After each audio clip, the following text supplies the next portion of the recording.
That was the whole idea. Thank you, Ben. Thank you so much. All right.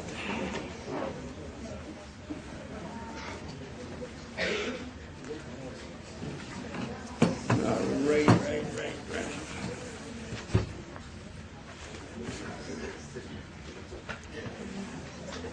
Bismillah, alhamdulillah, wa salatu wa salam rasulullah, wa ala alihi wa sahbihi ajma'in.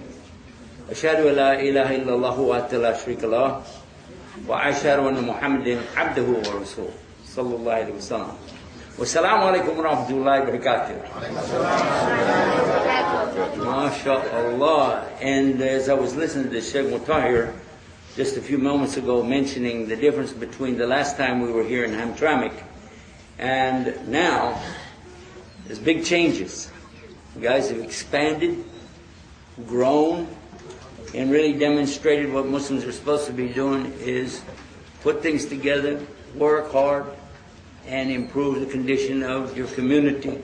And so I'm thinking that Hamtramck is going to become on the map, going to be put on the map by the Islamic Center of Hamtramck. You guys are going to make it famous.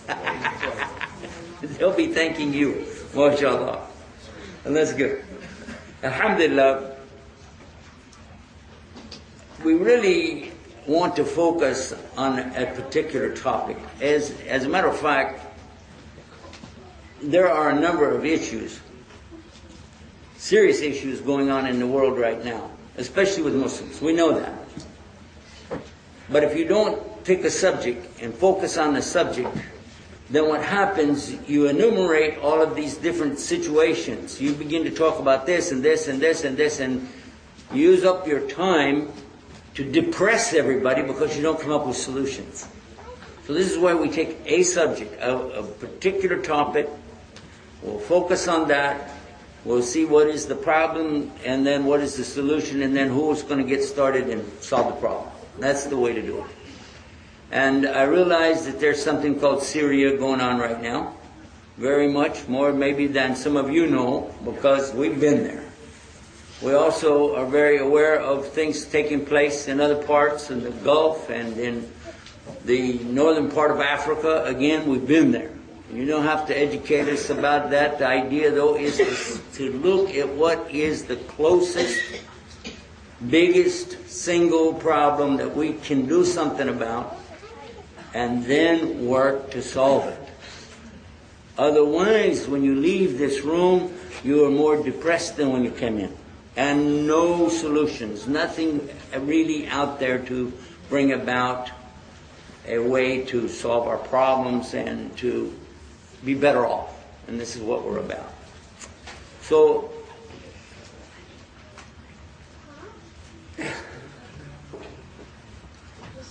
how many of you watch Guidance TV? Oh, mashallah.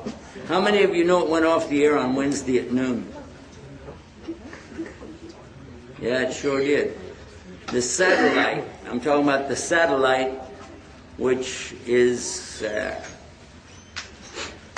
it's called Galaxy 19, went off the air at exactly noon on Wednesday, and there's no way we can really get that frequency back. There are too many problems with it, too much water under the bridge to fix it. That's bad news.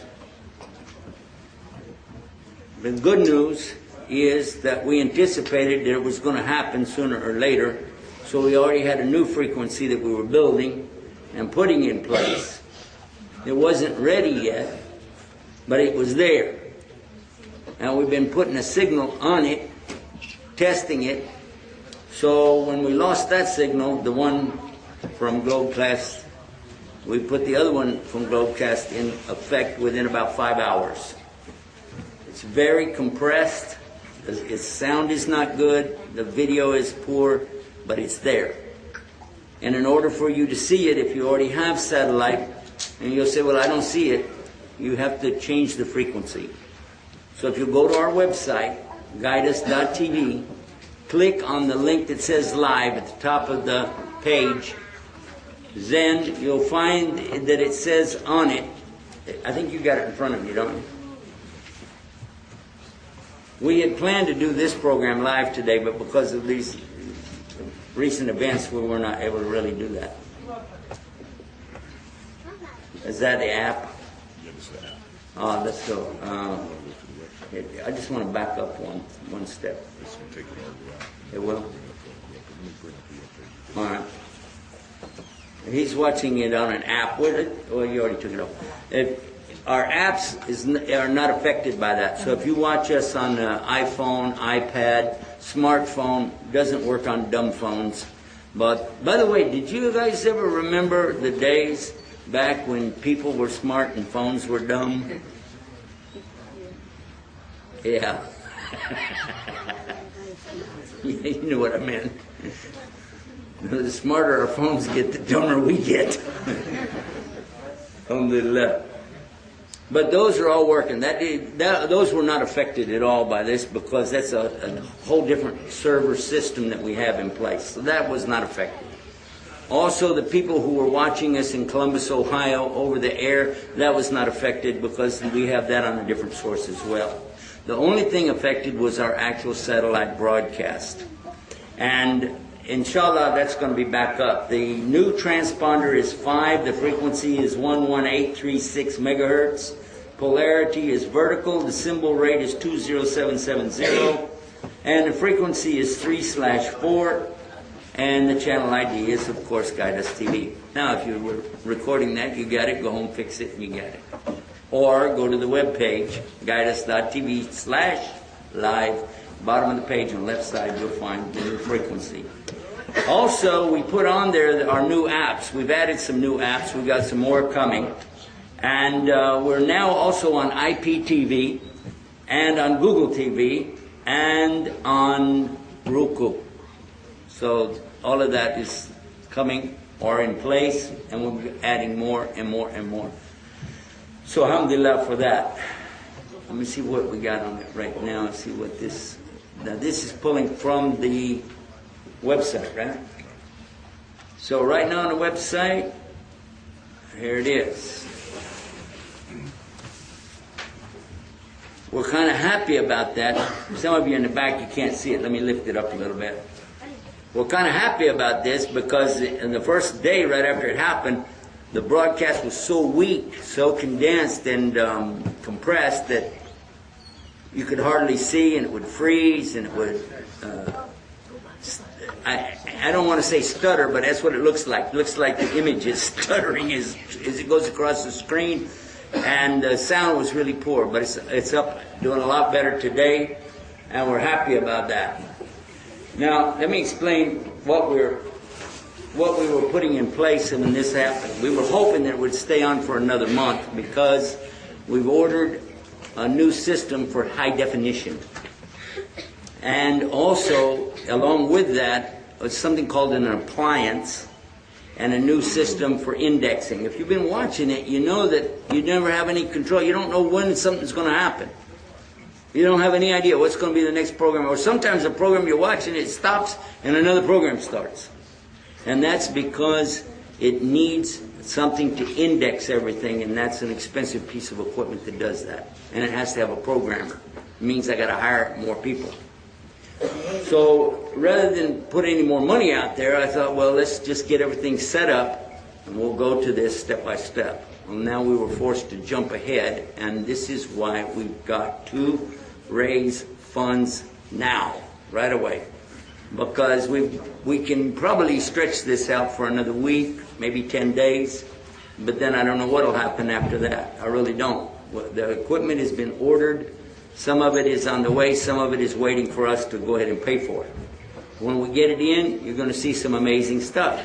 You will then, inshallah ta'ala, be able to just look at our index. It'll say that this program will start at this time today, and on Tuesday, the same time, Wednesday, so-and-so will be there.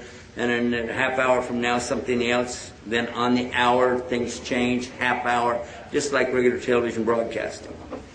When we have that in place, you're going to see some amazing things. Already, even though it's hodgepodge, we call hodgepodge just there, And even though we've had problems with it, we've already been approached by Dish Network, and they've approved us to be on the Dish Network.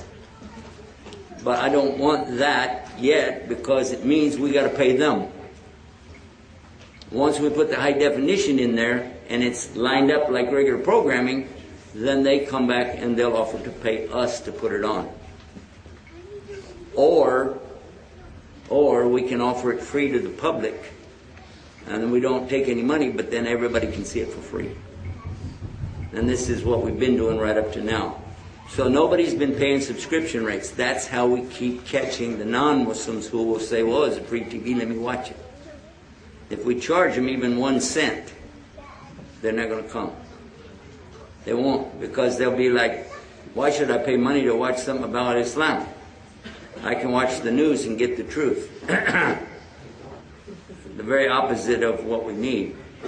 So this is why it's important for each one of our families to make a commitment to do something every single month. And the more people you have in your home watching it, the more you should be able to try to support it, according to your own means. If you're doing $1 million a month, well, you can maybe pay out a little bit more money than somebody else. But if you're like most of us, then the idea is to, what? Okay. Give it to him next time. Don't interrupt the speaker. Unless you got like a fire or an emergency or something. There you go. Alhamdulillah. Where were we? Remember what we're saying? What were we saying? That's good. About the family, the importance of the family. Yeah. Anyway, I want to talk about the family now. Listen, all of us have got situations in our families. Some are bigger problems than others. Some of you have relatives that don't practice Islam. Some are not even Muslims.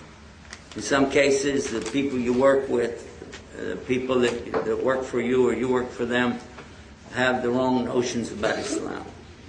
And they've all got problems and questions.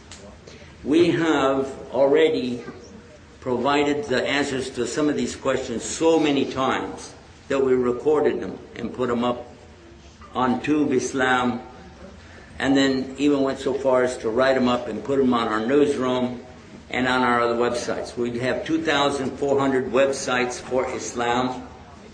Alhamdulillah. Many of them are under development right now, and make dua that we can get that done as well. But the big thing right now for us is to see how to use what we have. So we put up one search engine called ShakeGoogle.com. But I like the other name for it. It's called Search for Islam. You search for Islam or Shake Google, either way. But you go to searchforislam.com and then just type in a keyword and you're going to get a lot of the answers. For instance, somebody could say, well, we don't know about the Sharia. And this is something that's happening right here in Michigan right now. I don't know if you know that. There was a judge just said something the other day, and it's in all the news now, and CARE is up in arms against them and what's going on with that and so on. But what about the average person? All he sees is the news. He's not going to see what CARE has to say, because CARE is only going to talk to Muslims. They might like to talk to other people, but they can't because there's no voice. You don't have a vehicle. There's no way to get the voice out. That's why we have to have our own news channel. That's why we got to have the websites. Because if we don't do it, then we're just like somebody standing on a street corner like this. You're moving your mouth, but we don't hear anything. And that's what we're seeing from the Muslims.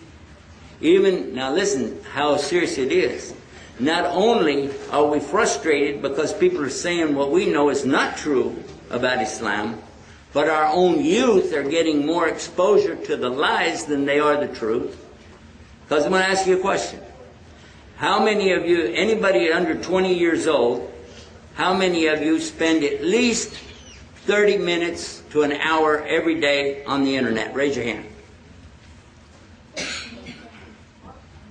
Keep your hand up if you go over an hour in a day's time. Okay, hands down. Now, how many of you every day are spending an hour memorizing the Quran? And how many are spending an hour memorizing the Hadith? Did you see how disproportionate the number was? What is the majority of what's being done? And just real simple, how many are doing more with internet, text message, and chat rooms and Facebook than you are studying Islam with the Sheikh? How many are doing that? Be honest. You're spending more time on internet, Facebook, text messages than you are sitting with your scholars to learn Islam, yes or no? We know that. There's no doubt about that. So, how about this? If I ask our youth today, now some of our elders, I'm going to ask how many are not originally from America? Not originally, not born here. Not born here. Okay. So, in this case, you already have a different idea about Islam than your own kids. Your own younger brothers and sisters even have a different understanding because nobody has really sat with them and explained to them in a way they can grasp that Islam is absolutely perfect. I just got I had a call yesterday, I had some emails today, and I had a phone call, was it this morning, I guess, talking about, asking question about the qadr of Allah. This is just on one subject. Other questions about even doubting that Allah exists. And many of them are saying, why does it have to be Islam? Why can't it be some other religion? Why God can only accept one? This is amazing. This is totally amazing coming from a Muslim, isn't it? Why would a Muslim ask those kind of questions? Because of the exposure 24 hours a day to the wrong message.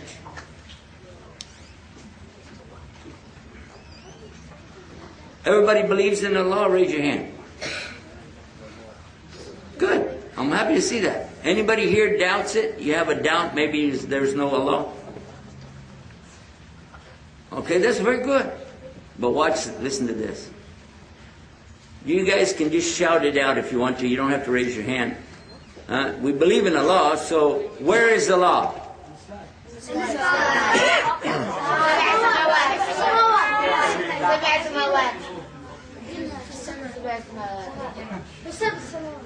Does anybody have a different idea?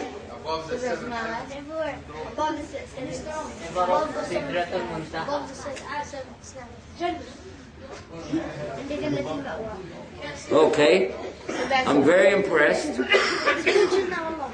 Hamtramck is the only, listen to this, and I go to 3 or 4, sometimes as many as 10 masajid in the same week.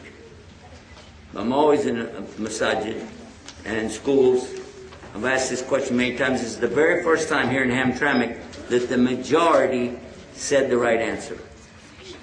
Almost always the majority says Allah is everywhere. Almost always the majority say Allah is everywhere. And that's the belief of the Hindus, not Christians, not Jews, and not Muslims. So that's very good for Hamtramck. But that's not the only question. That's not the only question. After you say this, the next thing I'm going to ask you is, does Allah already know everything? Yes. And Allah can do anything? Yes. Is there anything Allah can't do? No. Allah can do anything? Yes. Can He be a man? No. You just said He could do anything. Yes. Wait a minute. Now the older ones be quiet, because I want you to hear from the youth. It's not about us. This is about our youth now. Listen. Listen to what they're saying. So if Allah can do anything, can He lie? No. You said He could do anything. Can He cheat? You said he could do anything. Then there's some things he can't do. Well, let me ask you another way then. Listen carefully. Can he make a big rock? Yes. A really big rock? Yes. Can he make a rock so big nothing can move it? Yes. Even he can't move it? No. Wait a minute, you just said he could do anything. Yeah, So how come he can't make a rock that nothing can move it? He could tell the rock he could move it. Can he move it? Yeah. Okay, that means that the rock can be moved. I'm asking you, can he make a rock that cannot be moved? Yes. Okay, but then he can't move it, right? No. He can't. He can or he can't? He can. You sure? Yes. But then that means he can't make a rock that can't be moved. Can he make a rock that can never be moved? Yes. That means he can't move it. He can. He's the only one that can move it. Or if he sends a message. How many of you think this is a dumb question? Yeah, you're absolutely right. It's a very dumb question. But why is it a dumb question? Because Allah can move anything or anything he wants. Yeah, but why is it a dumb question? Because that's right. The question doesn't make sense. You know where this question came from? It didn't come from the TV. It didn't come from the internet. It didn't come from a text message. Came from you. This question came over 2,400 years ago. Before Isa alayhi salam, about the time of Dawood alayhi salam, or Suleiman, about that time. 2,400 or 2,500 years ago. And the question was being offered to who? Socrates. Socrates and Aristotle are some of the famous people in history for being big thinkers. And they did believe in God, even though a lot of atheists today think they didn't. But if you read what they said, they believed. But they didn't believe maybe what we believe, but they did believe there was some kind of God or gods. And when they asked them this question, they were trying to trick them. And the answer is very simple. Your question is wrong because it makes God like the creation. And we say, Laysa kamithlihi shay'un wa huwa sami'un basir. There is nothing like Allah. Not anywhere, anytime, any place. Nothing is ever like Allah. Even when we say Allah has hearing and seeing, it's not like my hearing and seeing. It is His hearing and seeing, which is absolute. That's why He adds this. So you notice He is Al-Basir. Not having some eyesight like you and me, but He is the seeing. He is the hearing. Just like He is not saying He has patience, a sabur, He is the patient. And any patience we have is coming from Allah. And Al-Wadud, it doesn't say He has some love. He is the loving. So He's absolute, the epitome of each and every one of His characteristics. So if you said, can God make a rock so big nothing can move it? The answer is absolutely yes. Nothing in Allah's creation could move it because He made it that way in the creation. But if you said, could He move it? Then your question became strange because you just got through saying He made something He didn't want moved.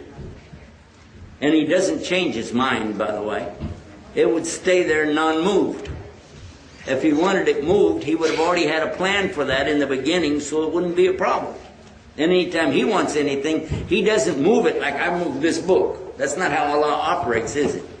No, He says, kun fayakun, that's finished. That's how it works. Simple. So you guys are very right on this subject. But if you got confused, I'm telling you there's a lot of other questions out there that are even more confusing than that. And these guys cannot wait to try to get Muslims to leave Islam.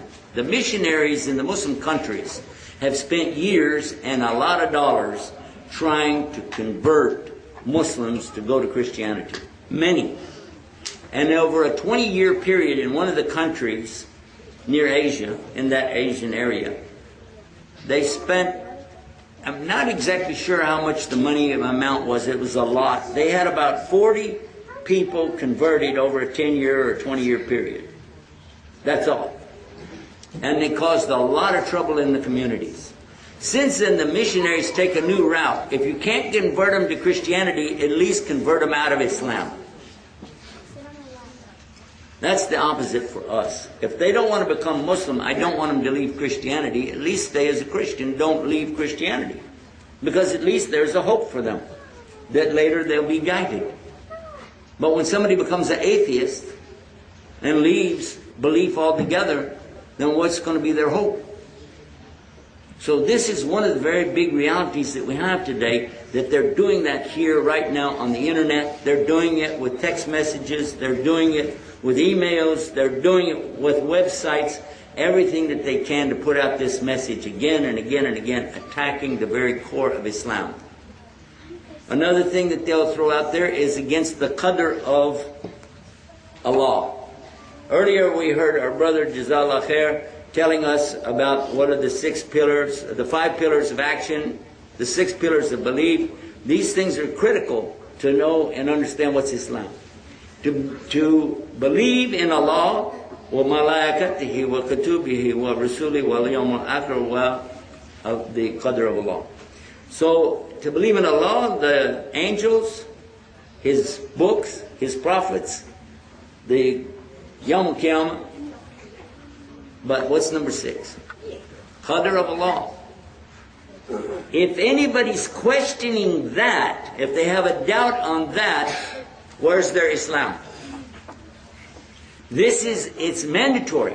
This is not an option. You don't say, well, I'll believe in everything but not the angels. You can't say I believe in everything but I don't want to believe in the prophets, or I don't want to believe in Yawm al-Qiyamah. Anything that you take out of those 6 pillars of belief cancels Islam. True or false? This means when they're attacking this qadr, they are actually taking down Islam itself. And what they'll say, oh, well, you believe that in this thing it's called fate or destiny or qadr. So if that's true, and then look how that, they say if. It's not an if thing for us. It is true. Allah said it. That's it. Final. Because if you doubt it, now you're doubting the Quran. You're doubting the very word of Allah. Allahu ala kulli shay'in qadir. And for sure the qadr of Allah is something that He has willed it to be so. Now, I don't want to take too much time with this because it's not really our main subject, but I do feel like you need to know what these guys are trying to do. Here's how they will come to it. They'll say, is everything according to Allah's plan? You say, yes, of course it is. So if everything is according to Allah's plan, then you have to do what He wants you to do. So why bother to be a Muslim? At the end of the day, Allah is in control of everything, so why does He let this happen or that happen? Why is there storms, and why are there bad people, and why? They start this why, you know? But the reality, Allah always had it planned. They'll say, well then how is it fair? Because if I rob a bank, it's not my fault, Allah made me do it. If I do a good deed, I should not get a reward because Allah made me do it. Allah made everybody do whatever they did. So how would you answer the question? And they know that most of the Muslims can't do that, so that's what they started working on again and again. And Rasulullah sallallahu alayhi wasallam, he told us in the last day that's exactly what's going to happen. Even the believers will start questioning the qadr of Allah. And today we see it. Is that scary? Imagine 1400 years ago he said exactly what was going to happen. And our enemies are working on that subject night and day, trying to make people doubt Islam. And the answer to the question is simple. Allah knows exactly everything that's going to happen, where every leaf will fall. He knows when you'll be born and when you will die. He knows what you will do in between, and even the angels wrote on your head before you were born all what you were going to do, good and bad. So there is absolutely no doubt about it. So if you said, how is it fair? It's very simple. We said Allah knows, but you don't. You don't know that.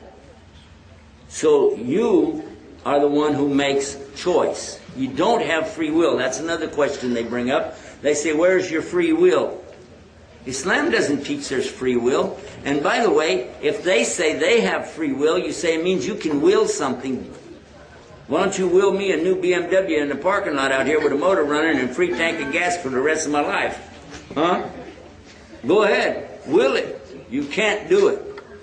That's what will really means. Choice is what we have. You can make a choice. Sometimes you don't get what you wanted, but you made a choice. You made a choice to be a Muslim. You made a choice to pray. Sometimes you don't get to pray. Something happened. You tried, but you didn't get to. But Allah gave you the reward for it anyway, didn't He? So what's the problem? Because he is only looking at the niyyah, the choice, what you wanted to happen. And this is it's so famous that the scholars of Islam, the big scholars, started their books with this hadith. The first hadith in Sahih Bukhari, the first hadith in Imam al-Nawawi's Al-Arba'in, the first hadith in Riyadh al-Salihin, all of them the same hadith. Innama amalu bin niyyah.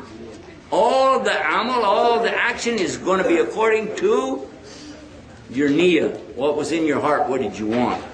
So that's how it works. And these people, they want to confuse the Muslims. And what we're saying is you and I must work to straighten that out. Not everybody has a Hamtramck community where everybody's doing pretty good. I'm very proud of you guys, by the way. And that's why we really wanted to come back and be with you today, because I want to see how you're doing, and I'm so impressed. Really am. I don't need to lecture you much because, well, I think you got some good teachers right here helping you out. But I'm promising you this, if we don't do something, the rest of the world out there, they're going downhill, not uphill. Now, in one country we visited last year, we found students, these are Arab children, in the best English-speaking school, leaving Islam in Arab countries. Because the teachers they have are missionaries disguised as teachers, giving them the wrong stuff. It's not part of the curriculum. They'll just slide them a paper, say, what do you say to this question? What do you say to that question? And they don't want to become Christians, so they just leave Islam.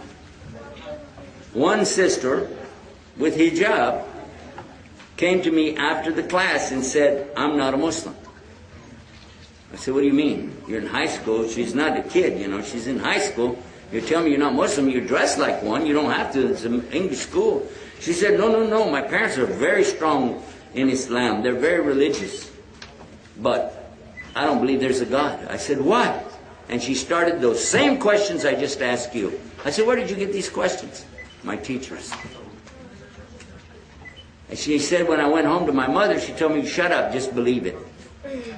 She said, so there's no answer. I said, oh, yes, there is. I started giving her answers. She said, oh, I didn't know that. Oh, I didn't know that. Oh, I didn't know that. So because they put all the focus on giving them the English, and no focus on teaching them Islam, what do you think is going to happen? They can speak English real good, though. MashaAllah. It's kind of sad.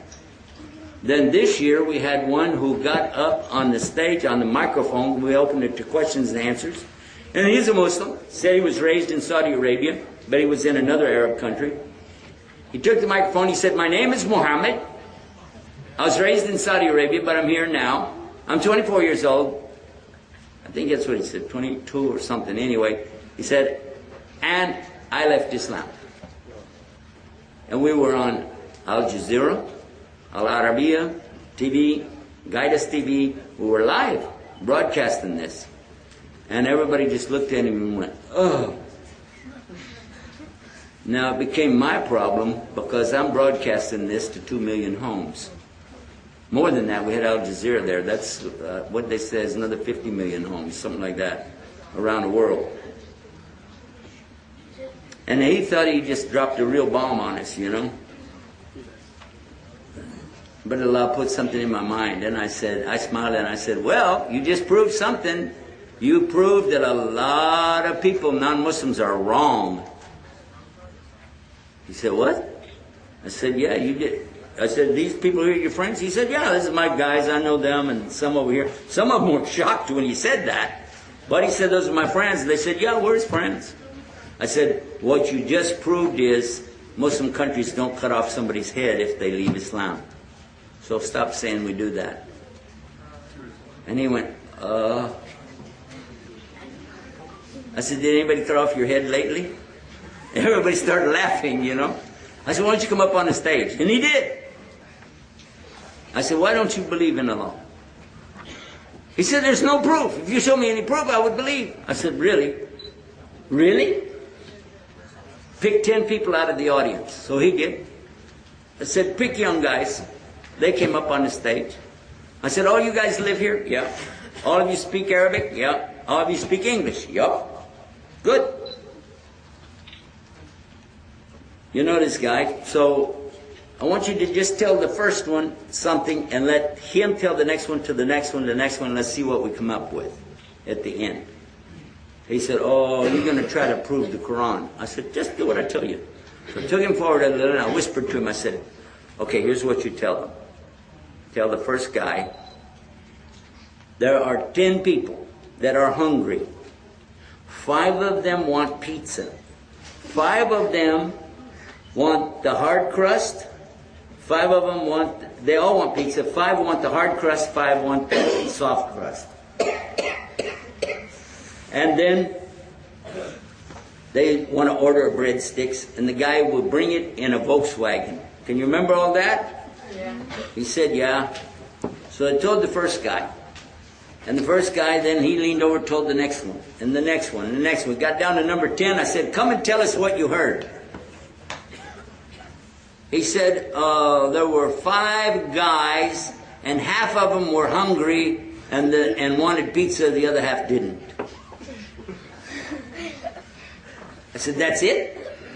There were 5, and half of them... What's half of 5? 2.5. 2.5 of them. So one guy said, on the bottom part of my body, I would like a pizza. And everybody's laughing.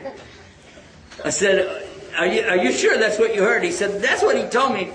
I said, where's the breadsticks? He said, oh yeah, I forgot the breadsticks. I said, so he told you breadsticks and half of the... Okay. So we went backwards to each one and heard their story. And when we got back to the first guy, he also didn't get the whole story himself. And when I asked this guy, I said, how come the breadsticks? He said, I forgot. I said, look at this. Even you forgot? And you just told me you could remember. Now, how many here don't speak Arabic? And there were some. But you memorized Al-Fatiha. What? You memorized Ikhlas. Al-Falaq. Al-Asr. Who can recite Al-Asr for me? And they got up on the stage. We had them reciting Asr. We had them reciting Ikhlas. We had them reciting all these different things. And the same 10 even. Reciting and reciting. I said, did they make any mistakes? No. And yet this was passed down from mouth to ear, not from the people in the same room, but from people 1,400 years ago on another part of the earth. How? And no other religion has a book like this. Because no other religion has this method, the way to hear the entire Quran. For you, right now, you're thinking in Ramadan you're going to go to the masjid and listen to Quran. Am I right?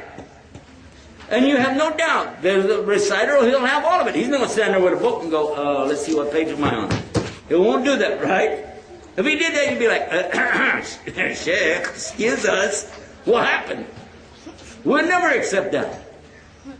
Every masjid on the planet will have somebody, inshallah ta'ala, reciting Quran. From memory. And maybe it's from Bangladesh. Maybe it's from Pakistan. Maybe it's from Yemen. Maybe it's from Indonesia. Maybe it's from Texas. But they still memorize the Quran the same way. And when I said that, you should hear the audience. They were cheering. They were saying Allahu Akbar and, really happy. I said to the guy, so can you come up with something now? Tell me, do you have a book like this? He said, I think I need to talk to some scholars. I said, I think you do too. So what we're saying is that when the people, even the ones who thought they were atheists, when they hear the truth about Islam, it changes them. And this is something that we really want to focus on in our broadcasting. And if you've seen Guidance TV, you know we have many scholars there who help us with that all the time.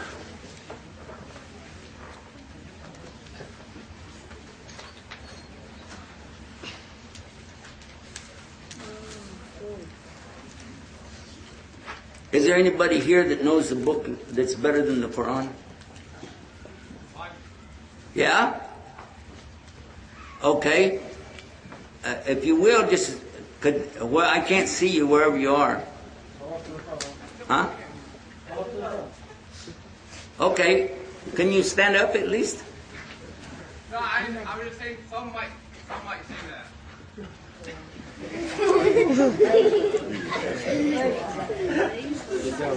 I ask a very clear question. Is there someone here who thinks that they have a book better than the Quran? I didn't ask you to tell me what some people said on the internet. I have 2,400 websites. You think I don't know what's on the internet? Okay. Suppose though, like our brother said, suppose somebody did say the Bible. And they did that to me about 15 years ago at one of the universities where I was down in Virginia, George Mason University. After our talk, we brought a Bible scholar who converted to Islam, and he spoke. I also spoke, and we talked about things in the Bible. We had someone else. There were 3 of us up there, and I think a sister also. But when it was all over with, we opened the floor up, and I said the similar to about the Quran, how it's been memorized and all. And I said, is there anybody here who memorized the Bible? And a guy stood up. He said, this guy next to me, he memorized it. I said, great. Stand up. Let's hear it. The guy said, well, I mean, I memorize it, but I can't like recite it. I said, okay, that's fair. Maybe just can you give us a little bit of it? How about Old Testament? He said, I don't know the Old Testament. I said, oh, so you just know the New Testament. Okay, that's good. Could you recite something? How about Matthew? No. Mark? No. Luke? No. John? No. Acts of the Apostles? No. Book of Hebrews? No. Then he mentioned a letter which is only 1 page. It's 1 page long.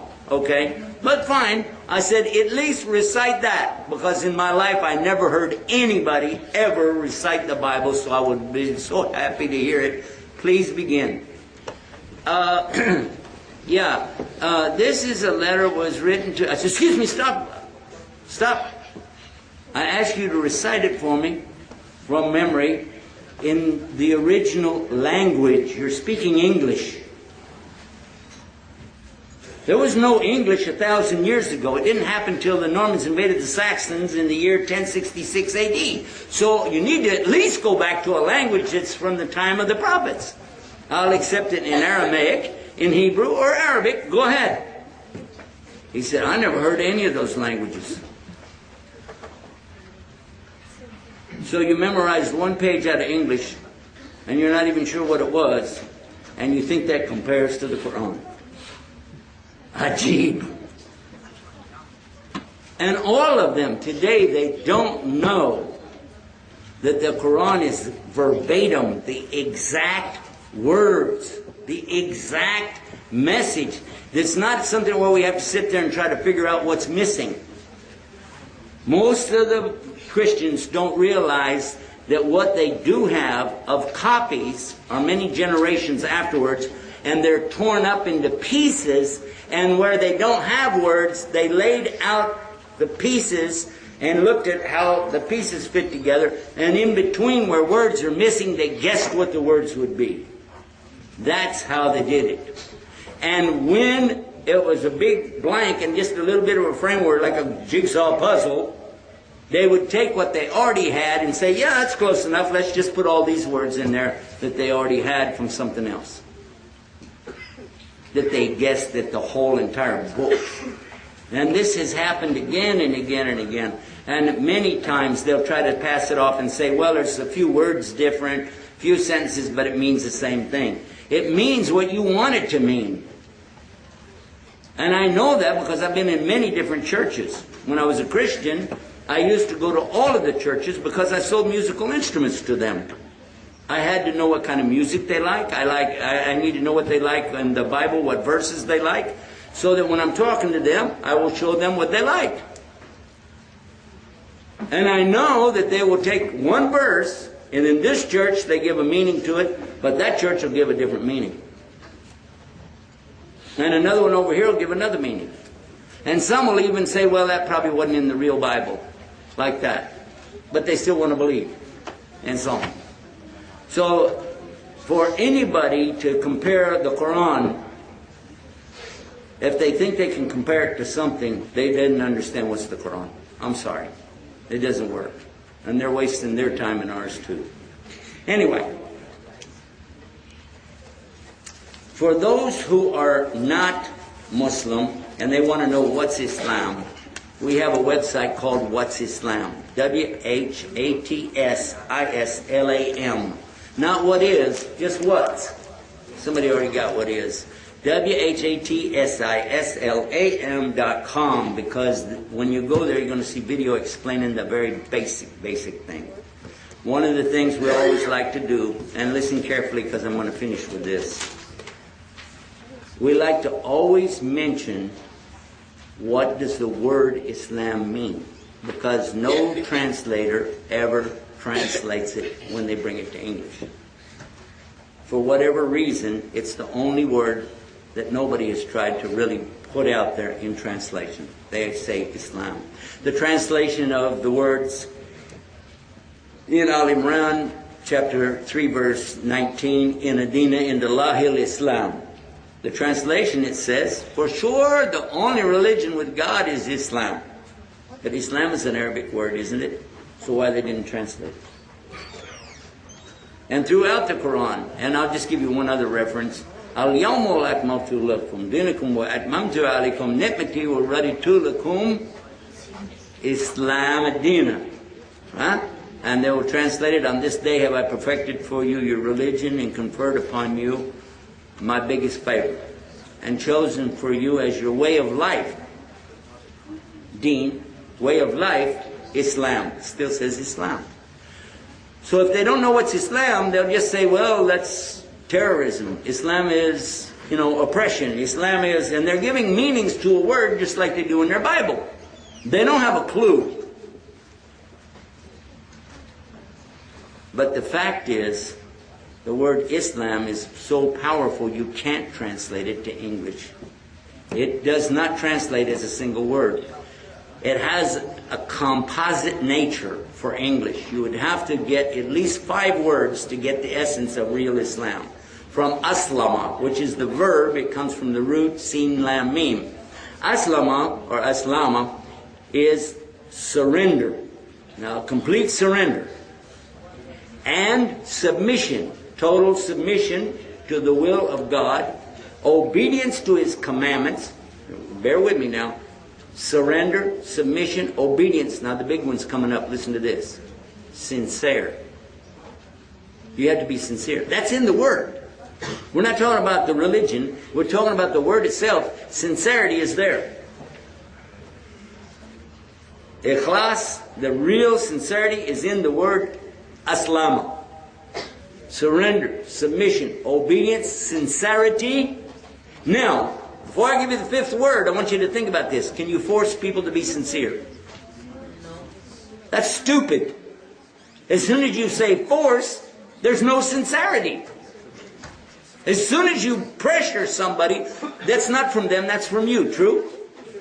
So can you force somebody to go to Islam? It's impossible. And anymore you can force somebody to love you. Now it's pretty easy to make them hate you. We've seen that demonstrated again and again. But when it comes to this word Islam, it has to be sincere in the heart of the person. They have to make the choice. And that's what the Quran says from the beginning to the end. Hadith are clear on the same subject. Or Rasul Sallallahu again and again and again. Anybody who comes to Islam is by choice. La ikraha fi din. There is no compulsion in Islam. And it doesn't mean that I can't make my child pray. That's a whole different subject. It means you can't force people to believe. And the verse right before that is what? Ayatul Kursi. And if you understood what it said, then you can realize Allah is telling you right after He says, وَاسِيَ كُرْسِيهُ السَّمَوَاتِ وَالْأَرْضِ وَلَا يَؤُودُهُ حِفْظُهُمَا وَهُوَ الْعَلِيُّ الْعَظِيمُ لَا يَكْرَهَ فِي الدِّينِ.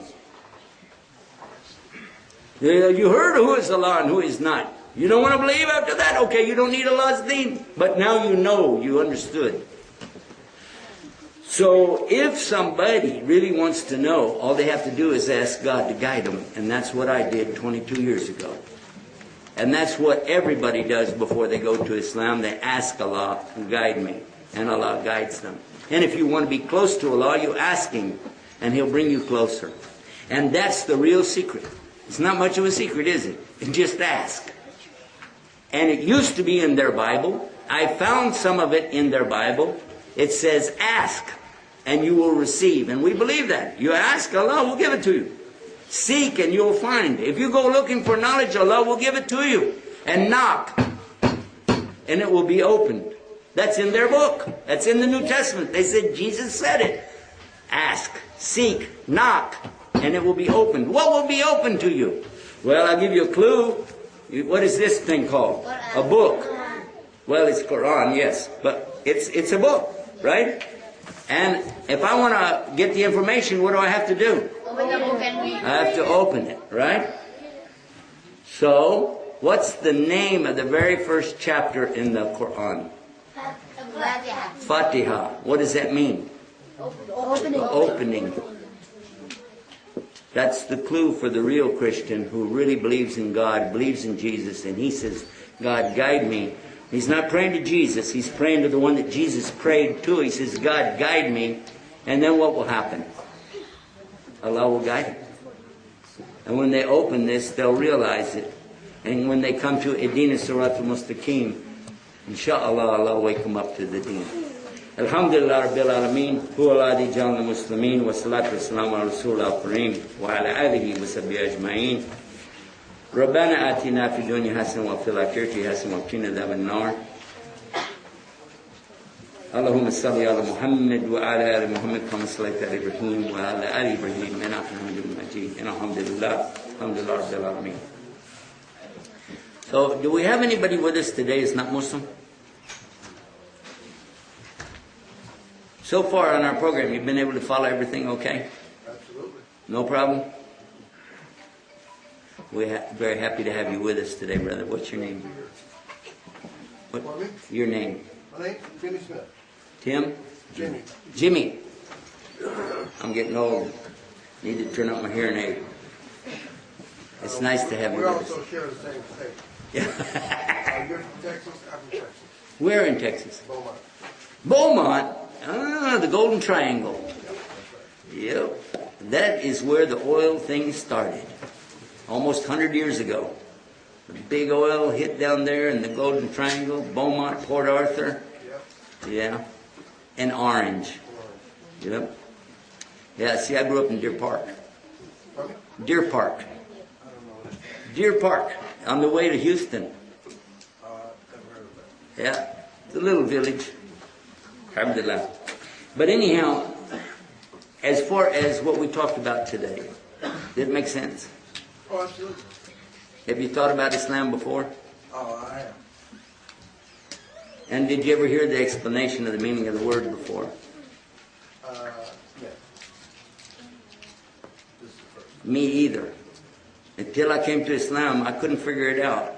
One day I sat with a really big scholar and they were doing translation, and when he laid it out, I said, oh my God, that's what I wanted all my life. What was I asking for if I wasn't asking for guidance? But we try our best to get that message out so people can hear it. And the more you know about Islam, the more you realize this is really the essence of what Jesus said. When I read my Bible and I look at the red letter edition where they put everything Jesus said in red, he's not saying I'm God worship me, I'm part of the three. You can read it and you go, wait a minute. Paul said something totally different from what Jesus is saying. Paul, for instance, in the New Testament is telling us that because of the law, I sin. If it were not for the law, I wouldn't be sinning. So therefore, the law is dead to me and I'm dead to the law. This is more or less a quote from what he said. But look what Jesus said in chapter 5, verse 17 of the book of Matthew. He says, I did not come to destroy the law and the teachings of the prophets. I did not come to destroy, I came to fulfill. And not a single dot or a jot or a tittle, it means, the little marking on a page or iota of the law will in any way be lessened until the day of judgment. And whoever breaks the least law and teaches that it's okay to break it, he'll be the lowest in the next life. But whoever keeps the law and teaches that, he'll be the highest in the next life. Now, I asked some preachers, did Paul say the same thing? They said, no, but Jesus came and told him something different. You say, really? So what are you saying, that God changed his mind and sent Jesus down to fix everything up? What are you talking about? It's very obvious, the more you study it, you realize that Paul's apparition that he had on the road to Damascus was not really Jesus coming to him and talking to him, because it's canceling out a lot of the things that Jesus said. And when he said it real clear, it'll go to the very day of judgment. And whoever teaches that you can break even the least commandment, and Paul said the whole entire law was dead to him. Then it goes on, by the way, and it says, unless your righteousness exceeds that of the Pharisees, you will never enter the paradise. And the Pharisees were their preachers at the time that they had in the temple that were, we call munafiqeen, or hypocrites. They would say, but they wouldn't do. Anyway, when you look at the verse telling you that not a single dot or jot or iota will be changed in any form until the day of judgment, it's interesting to note that it's not English that uses dots and iotas, those little markings.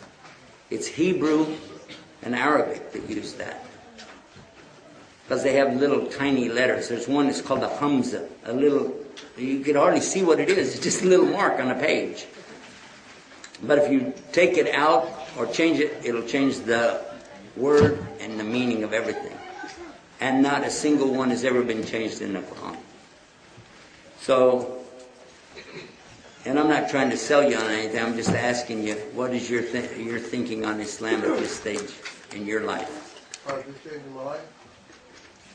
I think Islam is a more perfect religion than Christianity. It's a more truthful, you gotta realize, my ancestors who came here as slaves, we were not Christian.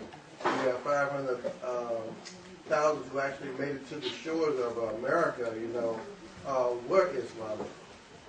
So it was something that our ancestry, consider yourself an African American, your ancestry is in Islam. So this is something that, not trying to be racist, but just a simple truth. We learned that from, the slave master who taught a person out of a house, to be a preacher, to not only keep us mentally, not only physically safe, but mentally safe as well. And so we need to, wake up today and understand, the truth. But you can always choose. I'm with you 100%. By the way, you may not know this. Before I came to Islam, I was a white guy.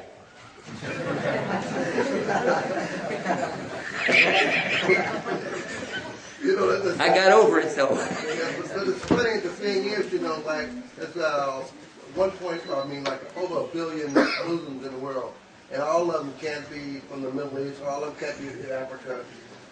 So some of them have to be from, the European countries. There are many. We just came from Turkey. Not Turkey. This year we were in Holland. We were in Holland. I was in that part of the world, in Norway and Sweden, and most of them had migrated from Somalia or from Arab countries, but there were some that had been there for decades and decades and born there, and their grandfathers born there.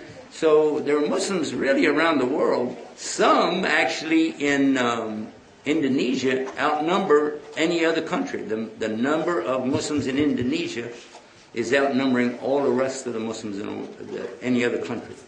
So, alhamdulillah. Praises to Allah. We thank Him. And if you want to get closer to Allah, and I know I do, there's a little 3 steps I can tell you about that'll hook you up, and they have to be in the right order. The first step is to bear witness out loud, I do believe there's only one God, and He has no partners, and my worship is for Him. It's a real simple statement in Arabic. And then step 2 is to declare, and I believe in all of the prophets, from Adam, Abraham, Moses, David, Suleiman, Jesus Christ, and Muhammad. And this is even more simple to say in Arabic, because when you say you believe in Muhammad, it means you believe in what he taught, and he taught us that. He's the one who told us, do not make any of the prophets higher than the rest of them. He said, in the sight of Allah, the prophets are the same. Some prophets, they came with books. Some had other kinds of miracles, but they're the highest in Allah's estimation. So don't try to make one higher than another. So when you say, I believe in Muhammad, you're accepting all the prophets. Then, after this statement, with sincerity, you'll feel something, because the heart starts beating a little bit different. It's on a new wavelength. Then you establish what's called sila, or a connection in Islam, and that's what we perform 5 times a day. It's very nice, because in it, it's everything direct connect between you and your Lord. That salah that we do, where we stand and bow and prostrate, is the same thing the prophets, all the prophets used to do this, and that's how they would connect with Allah, and then He would give them revelation after that maybe, or guide them to things that they needed, solve their problems and so on. But with Muhammad, it became okay for all the people to do it, and then it became a commandment for the Muslims to do it 5 times a day, but Allah will reward them 10 times that much, so you get rewarded for 50 salah. By the way, a lot of people call it prayers, but actually prayers in English is dua. When we make dua, this is praying. They don't have salah because they don't have any connection. So we shouldn't call it prayers. I do, because I've just got the habit of it. But you guys are young. Try to get in the habit of calling it what it is, salah. And then if they ask you what is it, explain it's our connection with Allah. It's better to do that, I think. That's my opinion, I don't know. But from what I just said, do you like that idea? Oh, yeah. Are you ready now? Oh, no, not at the moment. Are you ready to take step 1? No, because actually it's the same thing as being in Christianity as far as the recognizing one God. But no, I'm not ready to become a Muslim at this point. Okay. Step 1, to focus on this one, is when you know for sure there's only one God, He has no partners, and you're not going to worship anything in the creation but Him direct, the same way Jesus and all the prophets did. then you just declare that out loud. And in English we say, I swear there's no God to worship except one God, Allah. That's step one. Then in Arabic that's ashadu, which means I bear witness, an la ilaha illallah, that there's no deity worthy of my worship except Allah. Then the step two, after that one, is to learn more about Muhammad. And we have some books. We have a website called Prophet of Islam. If you'd like to go there, prophetofislam.com. And you can see some beautiful stuff, even non-Muslims, what they said throughout the centuries. What Gandhi said, what George Bernard Shaw said, and others who are very influential, yet what they said. And they had access to a lot better things than what we find on the internet or in CNN. And they said beautiful things about our Prophet ﷺ. So I would recommend that. That would be the next step. And then after that, the brothers can help you learn the next stages. But pray about it, meditate on that, and ask Almighty to give you the guidance, what He wants for you. And I'm thinking that next time I come, we'll probably see you as part of the congregation here. But all that aside, my deepest prayer for you is that Allah will guide you to the very best for you. That's my prayer for you. Amen. Thank you for being with us today, Jim. Is anybody else is not Muslim with us today? Anybody else? I think we have some sisters that might be with us, and if that's the case, huh?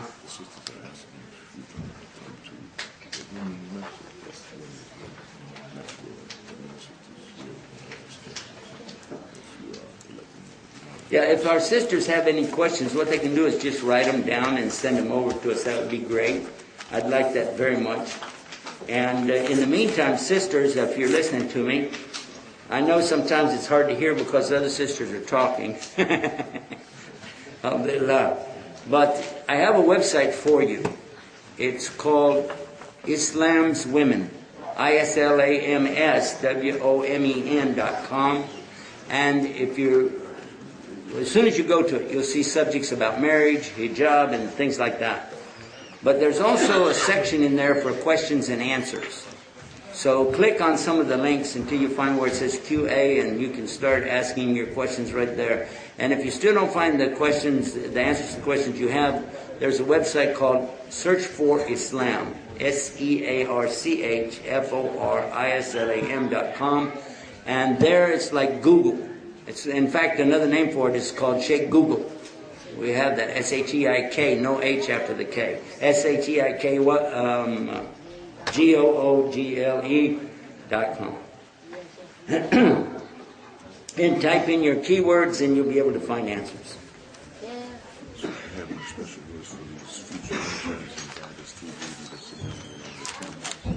Yeah. By the way, I'm seeing some potential cameramen here. We've got 1, 2, 3. Any others? 4. Okay. 5, 6. 1, 2, 3, 4, 5, 6, 7. 8. Did anybody's battery go dead yet? Yours did? Okay, 8. So we're happy to see you guys with your cameras, because when we are later, when we're back here again, I want to see how many of you would like to learn how to use the equipment and be real cameramen on TV. And actually, in that capacity, and you don't have to be a volunteer, we actually pay you. We pay you weekly, very weekly. Jazakumullah khair. We got a couple more questions. It looks like people always ask me, how did I get to Islam? And that story is on the internet. We have it at YusufEstes.com, YUSUFESTES.com. The whole story is there. I don't want to bore you with it now. Another one, it says, do you feel like you were betraying your religion or your family or your country by becoming a Muslim? No, not at all. But everybody's different. Not everybody has the same ideas. When I came to Islam, I was trying to convert a Muslim to be a Christian. He was from Egypt. He was a very nice guy, and I said, I got to save him to Jesus. But the more we worked together, we traveled together, and that's why I wanted him with me, because I wanted to convert him. But the more we were together, the more I listened and watched. Not just listen, because I knew a lot of preachers could talk a good game. And his English was not perfect. It wasn't. But his actions were perfect. He followed Islam in the teachings, not just in his worship, but the way he treated the people. And our Prophet Muhammad ﷺ is famous for the way he treated people the best way. Anas ibn Malik said that he was a servant to the Prophet ﷺ for, I think, was it 10 or 12 years? Do you remember? 10? For 10 years, he said in the whole time, he never blamed me for anything. 10 years? His wife said she never hit his wife. Imagine that? Yeah. Never. Other people said he never hit a person. Except when they had wars, something like that. But he didn't hit people, didn't slap people. He didn't shout at people. There's no evidence he ever acted out of character in his whole entire life. I mean, all of us would blow up about something someday, right? I mean, you just sit there like here you can be like nice and calm, but you get home, you get faced with a situation, you're like, what did I tell you? You know? He didn't do that. The most he would do is frown and walk away. In fact, there's a surah that starts out, Abasa wa tawalla, which is, he frowned and he turned away. But that's the most that he did. So I didn't feel like I was betraying my religion. I felt like I was understanding my religion a lot better because I was putting the Bible right there in front of me with many different kinds of translations. And even some of the interlinear Bible, which has Greek and Hebrew in it. And the more I studied that and then looked at the Quran, the more convinced I became that there was a lot of legitimacy in the Quran where there really wasn't in some of what we were reading in these different translations of the Bible. As far as my family, I wanted immediately to tell them about Islam so they'd understand a better message than what we had had up to that point. They felt that I betrayed the religion in the family. They did, but I didn't feel that. And as far as country, our country was founded by people who very clearly wanted people to have freedom of religion. That's what this country has as a part of the Constitution itself. That you have a freedom of religion, a freedom of choice to believe or not believe. And that, in essence, nobody should feel like they're betraying America by being a Muslim, if they're a real Muslim. But if they betray Islam, then what's left after that? So when you betray, it means turn against or undermine Islam or your country, either one. This is not a good thing. The country of the United States is today following a lot of the good things that we know about Islam. The problem is we got a lot of people in legislative positions who are not following even Christianity, for that matter. And there's a lot to say about that.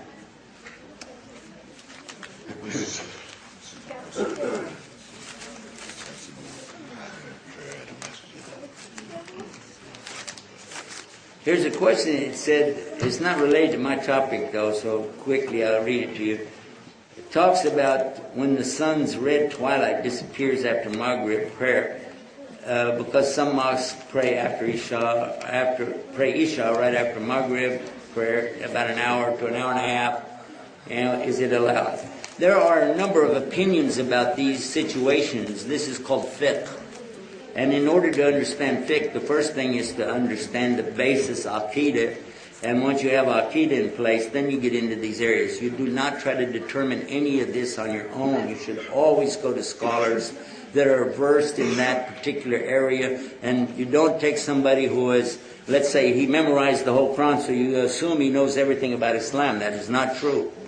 Memorizing the Quran is one area of Islam, to memorize it and recite it. But many of the reciters can't break it down and tell you what all the meanings are, because that's not their job. Tafsir of Quran is for that, and somebody who does tafsir of Quran, usually they memorize the Quran, but they don't have to do the tafsir. Usually they do. And the same is true with the Sunnah and the Hadith of the Prophet ﷺ. Again, if somebody's muhaddith, it doesn't mean that he memorized the Quran, but he should have, but it doesn't mean he did. And if somebody's fuqaha, he's well versed in the fiqh issues, that doesn't mean that he is also well versed maybe in such things as the tatwil or the kirat and so on. There's different areas of Islam. So you don't really ask everybody who comes with a microphone in some presentation, don't throw your questions out at them like that. Because they might try to guess. Or they might say what they heard somebody else say, and then you'll say, oh, Sheikh so-and-so said this or that about the subject, and he's wrong. He's wrong, and then you're more wrong for not asking the right person the right question. Let's don't go to a doctor that specializes in ophthalmology, in the eye, and ask him about our feet. It doesn't make sense. And for sure, in some cases, we're going and asking him about something inside the human, but he's actually a cow doctor or a horse doctor. And so it's not right. But just because he's doctor doesn't mean he knows everything there is to know about medicine for everything. And the same is true here. Now, as far as your question, I will tell you that for sure I've been all over the earth. The north, the south, all the way from the lowest point in New Zealand to the highest point, I'm talking about Masajid. There's a mosque in Tromsø, Norway, where Sheikh, did you go with me to that one? Harris went with me? Yeah, Harris was with me on that one. And we've been all over. We've seen strange things. I will ask you a question. What do you do if the sun doesn't go down? The Prophet ﷺ said it in a hadith, there will come a day when you'll find one day is equal to 40. A day is equal to 40, and a night is equal to 40. And they ask him, oh, what should we do about our salat at that stage? He said, pray according to the closest place that has normal prayers. What does that mean? He said that before people knew the earth was round. He said that before people knew about the poles. He said that before anybody even had an idea about it. And guess what? When we were in Tromsø, Norway, they told us it's exactly 40 days in the summer the sun does not go down, and 40 days in the winter it doesn't come up. Imagine that. And while you're up there, how do you pray? I mean, if it's only one day, I only got to pray 5 times in 40 days. Think about it. But we scheduled everything off of Mecca. Now some imams, they choose Stockholm because they have normal prayer there, but it's really stretched out. So it's up to the imam to interpret the way this is, according to what his understanding is. You follow your imam. So for the one who asked the question should not be asked to a traveling speaker. It should be asked to the imam who told you to do it, because he knows the ahwal or condition of the people. Don't ask people passing through about these subjects. Ask your own imam, and he will explain it, inshallah.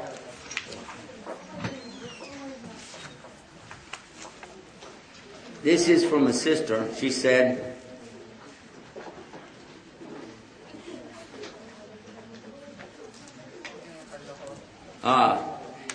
there is a man that they know, their family knows a man who does salat. No, it doesn't say that. It said he refuses to do salat even when we try to remind him.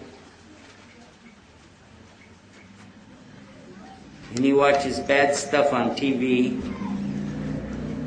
Okay, so what should we do? Again, talk to your local imam to get involved, to sit with him, because me saying something here isn't going to be a benefit. Also, when you have issues between families, I don't listen to a woman come talk about her husband, and I don't listen to a man come talk about his wife. You can, like I tell them, before you do that, bring me a coin that only has one side. Because you're giving me one side of a story, I need the other side. So both of you have to be there. and to do that.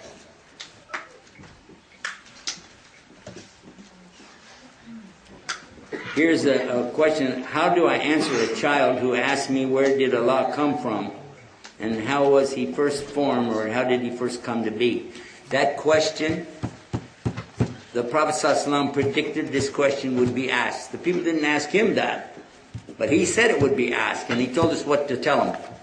He said, who's coming to you, by the way?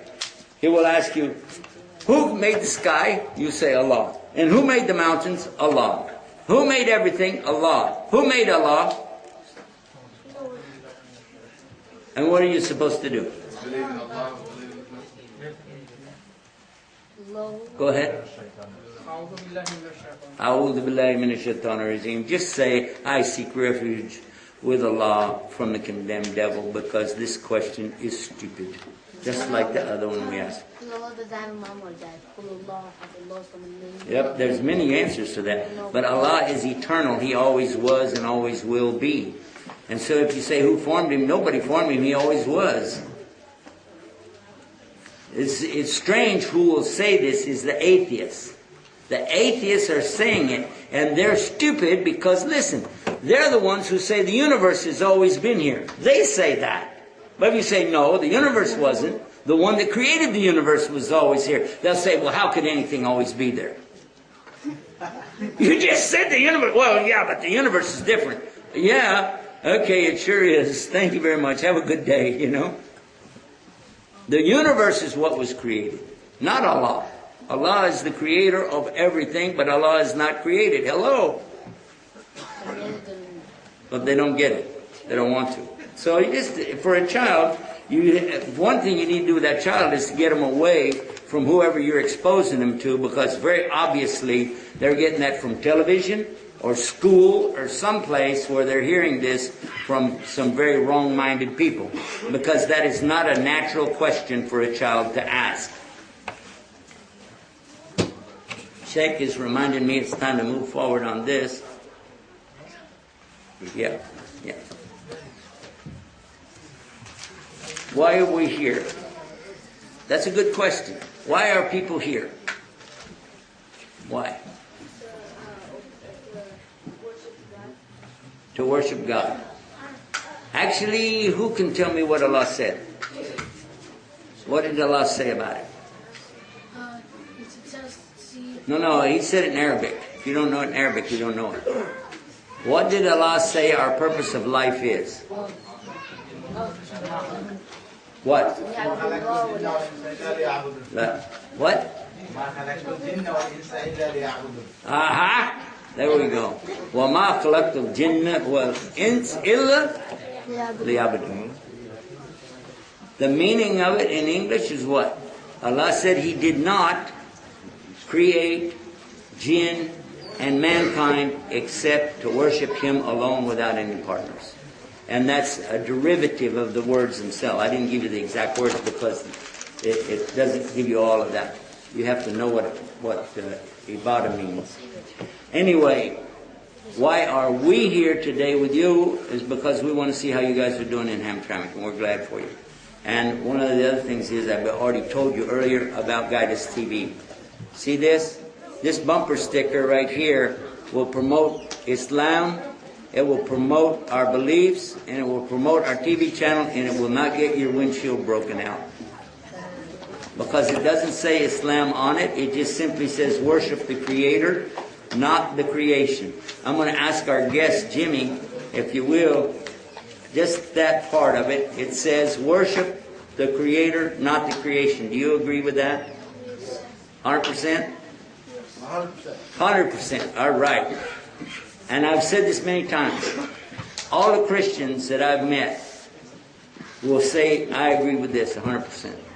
Because it is the essence of what's Islam, just like it's the essence of Christianity. This is what we have most in common, is that we believe we should be worshiping one God, not a series of gods, not man-made gods, but the one God. And don't worship mammon. Don't worship the dunya. Don't worship what is created. So that's a good reminder. And then what does it have? It has our address on the internet. They can go watch 24 hours a day, 48 to 60 programs a day, all talking from different people, different points of view about Islam, what it is, why we need it, how we deal with our beliefs in this world. It's great programs. We have youth programs, kids programs, cartoons, and we have some nice nasheeds as well as Quran and Hadith. All of that's there every day. 24 hours a day, 7 days a week, 30 days a month on average, and it's constant. And this is how you can get a free bumper sticker for your car, one per family, and then this is how you support it. This little form right here tells us, you be sure to give us print real clear so we can read it. Too many times I get them and we can't read them, we have to throw them away. Just print and tell us, number one, how do you want to support the channel? Do you want to use a check? Do you want to use cash? Do you want to use a credit card? If you do, just put it on here. Then after that, we need your name, address so we can mail stuff to you, phone number, and be sure to give me your email, and be careful that I can read the email. Because I like to send you some stuff from time to time, and you can send stuff to me as well. So you need this thing to do that. You can do something one time today, or you can do something every month. That's totally up to you, but do something. Because Allah subhanahu wa ta'ala, He loves, God loves it when you do something regular, even small, more than He loves the big thing, but you only do it once. That's what Prophet Muhammad, peace be upon him, told us, and I believe that. Do we have enough pens that everybody can have a pen? Do we? That everybody can have one? Yeah? Okay. He's saying that our brother Amr says that we have enough. I would like to offer that each one of you can have one of these pens. It says Get Guided with Guidance TV. And you got enough even for our youngsters to have one too? I guess. You do? Okay. Well, I think what we'll do then, we can get somebody that, maybe you can take some of those, take this. Like that? Yeah, take this and the pen and this, and to all the adults. And then when we're finished up, the kids can come over with pens. Okay. Who wants this one? Adult. Are you an adult? How many wives do you have? 5. Yeah, you got 5. You got one too many. Sorry. Who wants this? Give it to him. There we go. Exactly like I said. By the way, by your dress, yes, yes. By your dress, are you from Yemen? Yemen, yes. I knew it. The khanja gives you away. But also the imama. This is Yemeni. You guys get the best food, man. I love to eat there. You can come and ask me. I'm ready. I love it. And they have a tea. Each country have their tea a certain way. The Yemeni tea is also very nice. I enjoy that very much. But I didn't go to Yemen yet. I went to what I call it Little Yemen, which is inside Doha, Qatar. There's an area, many Yemeni right there. Yeah, when you go in there, forget it. You're not in Qatar anymore. You're in Yemen. Yes, exactly. You know what I'm talking about. I have very good friends. Ahmed there is one of my hosts there. I love these guys. These are all questions from the Oh, we have a sister who recently came to Islam. Allahu Akbar. MashaAllah. But her parents don't know, and she's having family difficulties. What should she do? She wants to cover up and dress like a Muslim, but she's afraid they'll kick her out. Also, not treat her like a daughter anymore. Her parents think that all Muslims are terrorists. How can she be a Muslim when her family doesn't accept any Muslims? For sure, that's a big test. That's a very big test for her. For you and I, we have it pretty easy. Because when I go to my house, everybody in my house is Muslim. Well, I say, Alhamdulillah, MashaAllah, and they know what I'm talking about. I say, it's time for Salah. They're like, okay, let's go do Salah. No problems. But somebody who converts to Islam and they're in the home of the parents who are not Muslim and they don't like Islam, what can they do? They don't even want to tell them I became a Muslim. And it's serious because they want to believe in Allah. They want to get closer to God. But they can't. What can they do?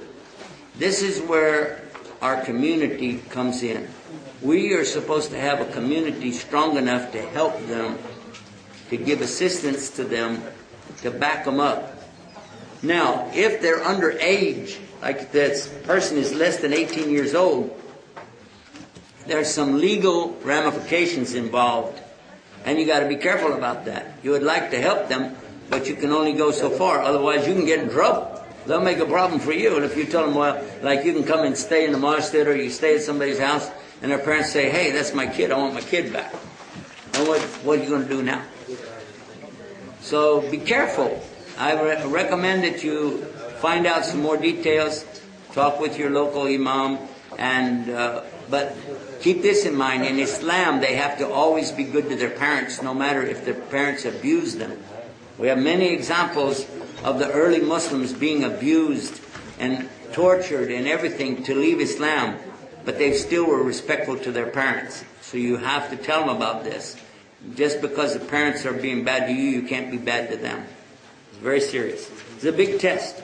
Very honestly, a good test. But if you're patient and you pray for your parents, maybe Allah will guide them.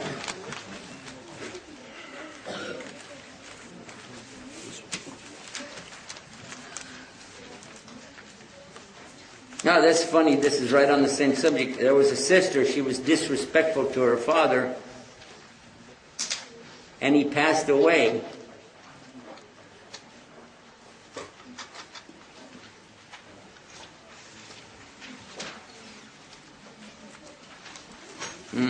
Anyway, he passed away, and they were not communicating with each other. And there's a hadith, by the way, that whoever leaves their family like this is not good. And if they disrespect their parents, then Allah is not even going to look at them on the Day of Judgment. It's very, very serious.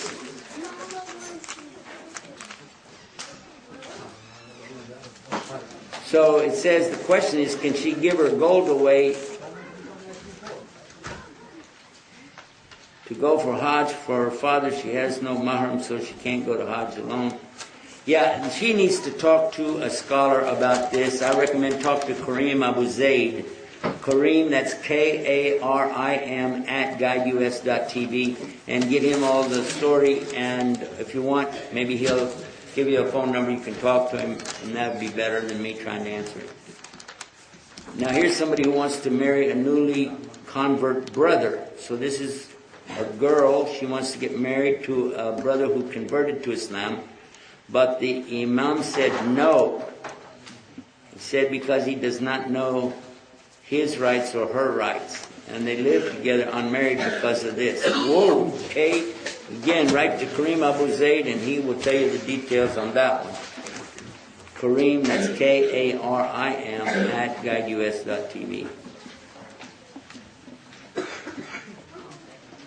Okay, you're asking about different groups within Islam, the sects in Islam, and approaching, I can't read your writing because you put all the words together. Nice.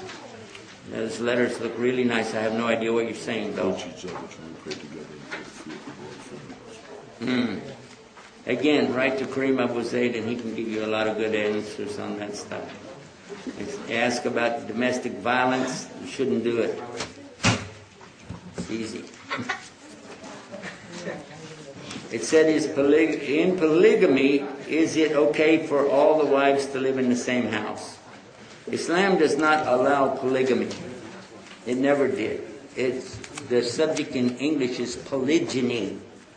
There's a big difference between polygamy and polygyny. In polygamy, this means a woman, she can get married to many men at the same time. And a man can marry many women at the same time. But Islam permits limited polygyny only, which is, in some cases, that a man can have from 1 to 2 to 3 to 4 maximum. In those days, they didn't have any limit. But there came a limit, and the condition is he has to treat them all equally.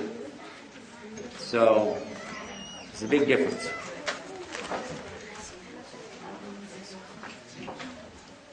What do you do if you can't go to the mosque in Ramadan? Well, again, let me tell you some websites, guys. for the answers to all these questions. The one about Ramadan, go to fastramadan.com, F-A-S-T, Ramadan, R-A-M-A-D-A-N,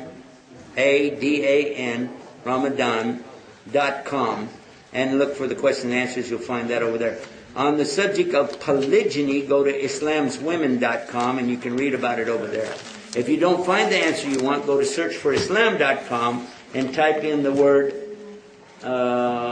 groups, Muslim groups, and that'll give you the sect of Islam and about that, and maybe that'll help you. And about the treatment of the parents, you can also type that in. You can ask on Search for Islam, ask your questions on there. We'll give them time to finish up. Now, for all of you who have already made a donation, raise your hand up if you've already filled it out. If you already filled it out, raise your hand. Okay, give them one of the DVDs, right? If they didn't fill it out, give them time to finish. Whoever is finished, they'll give you a DVD right behind you over here. Am I? I know. Can you hand me this wire? Yeah, thank you. Good man.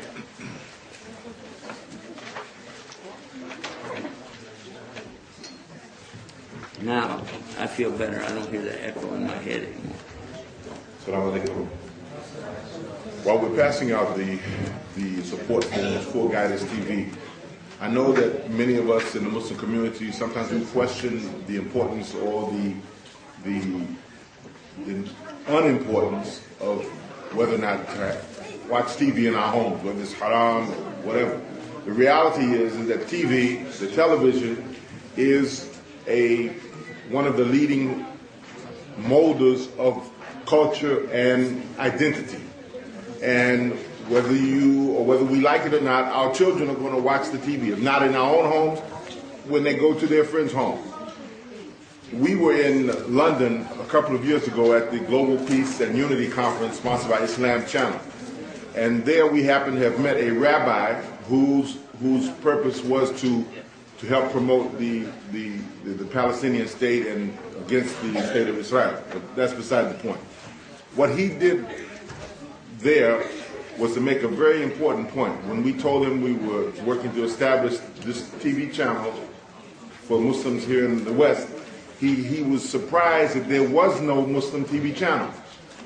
Because, I don't know if I mentioned it earlier, we went to, when we were in London in 2009 for a fundraiser for the Islamic Relief Project for the Water for Life of the people of Kenya, northern Kenya, there were at least 15, in London, there were at least 15 Muslim television channels broadcasting. When we came back to America, how many were there? Zippo, none. Maybe there were some who were owned by Muslims, or one that was owned by Muslims, but their programming was not Islamic content, and we all know the sad story behind its demise. So this particular Jewish rabbi, you know what he said? And when he found out that there is no Muslim television channel in America, he was shocked, and he said, this is absolutely urgent. This is an urgent matter to have our own voice, to have our own media institution. So even though many of you may not have TVs in your home, you may not even watch TV, know for sure that non-Muslims watch TV, and there are many that are watching this channel and have even come and taken Shahada, alhamdulillah. Right in Denver, Colorado, where Imam Kareem broadcast his show, there were people who watched his show, they called in and asked questions, and then they came in Denver and they took their Shahada. I had the opportunity to witness the first Shahada on television here in America, right in Passaic, New Jersey, with Sheikh Yusuf a couple of years ago when he was doing the program there. So we have to utilize all of the tools that are necessary to try to convey this message of Islam, inshallah ta'ala. So please, ya akhwat wa akhwati fil Islam, please don't leave today without filling out the form or filling out the card and pledging some measure of support for the channel, even if it's as small as the cost of a cup of coffee a day. You know, Sheikh Yusuf, he loves coffee. How many of you would buy him a cup of coffee if he would come to your house and ask will you buy me a cup of coffee? Would you buy him a cup of coffee? You probably would make him one, but he would maybe want you to buy him his favorite, caramel latte with an extra caramel. You see. If you would be willing to do that, you can make that donation to the channel. Just save it up at the end of the month and send it in to the address on the card, or you can go online to www.guideus.tv/donate. Well, Jazakallah khair. Jazakallah khair, sir. I'm surprised you told everybody about my addiction to coffee. Anyway, some of you thought that you had to donate in order to get a DVD. That's not the case. We just want you to fill the card out. Once you fill the card out and you're finished with that, then I want you to have the DVD, because it's going to help you to understand the programs that we're doing. You see samples of shows that we have. You see our newsroom, things that we're working on. I think you'll be excited like we are. So that the next time we come, inshallah, we'll bring the crew. We'll have a live broadcast from Hamtramck. You can't believe how much fun it is, because you can actually watch on your cell phone or your iPhone. You'll be able to watch what we're doing right here and know it's going all over the world, because we're all over the world on this right now. Unfortunately, we couldn't do it today. Now, I want to come back to your questions, ladies, one more time. There's 3 websites. Please write these down and help each other to remember them. The first one is Search for Islam. That's SearchForislam.com. The second one is Islam Newsroom. This is where I have about 2,090, almost 2,100 articles that we have explaining different things about Islam. That's IslamNewsRoom, IslamNewsroom.com. But you can't just go there and search, because it doesn't have a good search engine. That's why I told you, you search for Islam, it will take you there. But every day we put new stuff up. Every day that there's some new things happening, we put up what we consider to be valuable news for Muslims. And then finally, ladies, remember islamswomen.com, IslamSwomen.com. Those websites will give you answers to every question you asked here. Just type in the keywords. Finally, we got a couple left. It said, is it okay to file for bankruptcy as a Muslim? Again, type in bankruptcy on there and see what you get out of that. And then, is it haram to recite Quran in front of a man with a soft voice? Yeah. Again, write to Karim, Karim, at guideus.tv.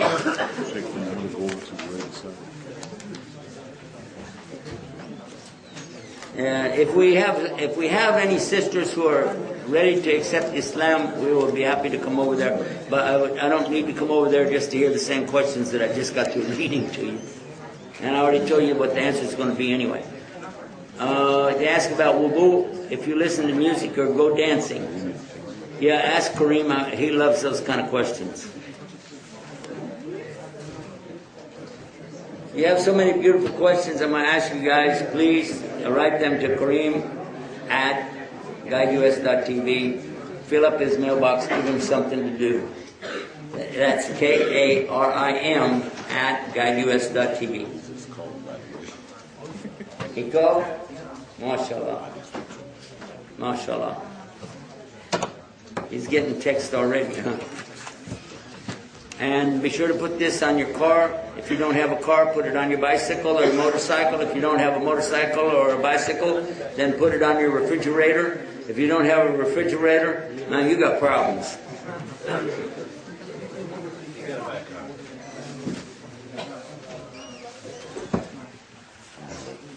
Yeah, that's a good idea. What else? We're finished. Okay, now is there anybody that did not get a DVD yet? Raise your hand if you did not get a grown-up. Are you here with your parents? Your mom or your dad? No, you're by yourself? How many of your mom and your dad is not here?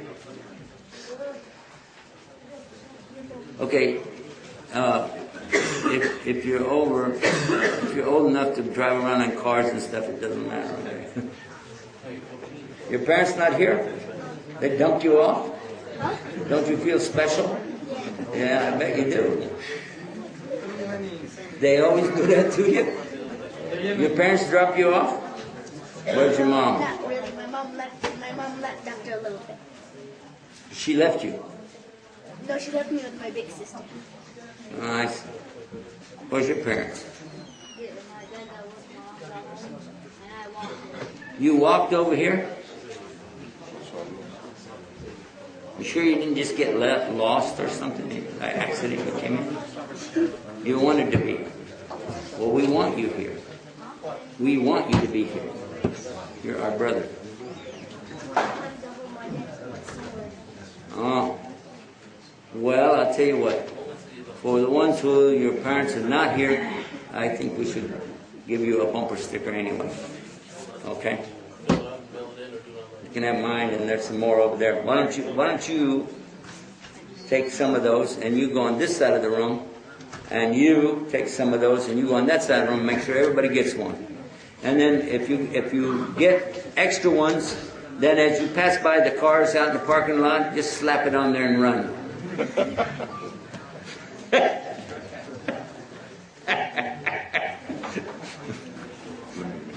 Don't put it on the front windshield, though.